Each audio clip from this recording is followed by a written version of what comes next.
Je vais vous donner quelques exemples de comportements symptomatiques afin que nous puissions reconnaître ce qui se joue en nous lorsque nous sommes dans ce type de dépendance affective.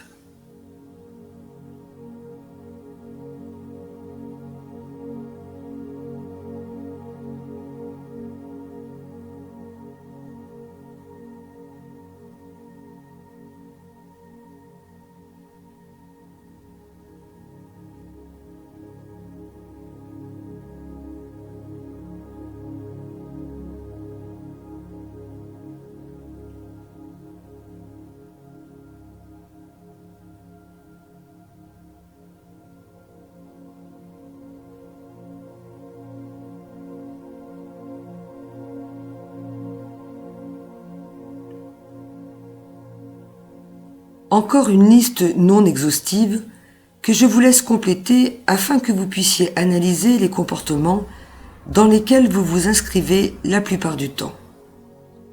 Ne vous jugez pas. Il est question dans cet exercice de se connecter à soi pour comprendre dans quels schémas comportementaux vous vous maintenez à ce jour. Prenez le temps de noter sur votre carnet de bord vos constats afin que vous puissiez les faire évoluer par la suite.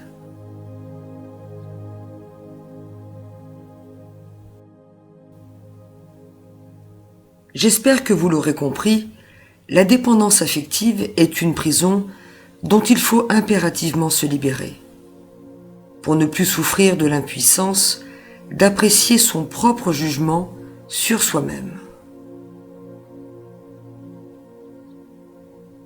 La solitude est ponctuellement nécessaire à notre construction. Elle permet de se retrouver face à soi-même, sans redouter le vide, l'ennui, la peur de se confronter à soi.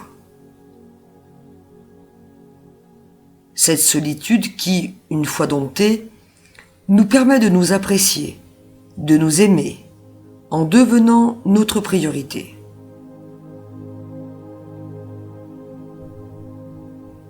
C'est aussi devenir adulte, en ne se soumettant plus à sa famille, à son partenaire, à ses amis. C'est être authentique dans ses relations. Être enfin soi-même sans se déprécier abusivement.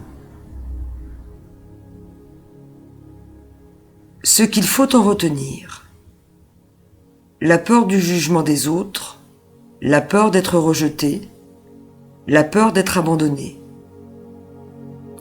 l'illusion de devoir être parfait pour être aimé. Le lien d'attachement peut être une dépendance affective difficile à gérer dans toutes nos relations. Ne plus dépendre seulement de la reconnaissance des autres. Sortir de la dépendance affective est possible. Apprendre à s'auto-évaluer, à se reconnaître. Dompter la solitude pour qu'elle devienne un moment de partage avec soi-même.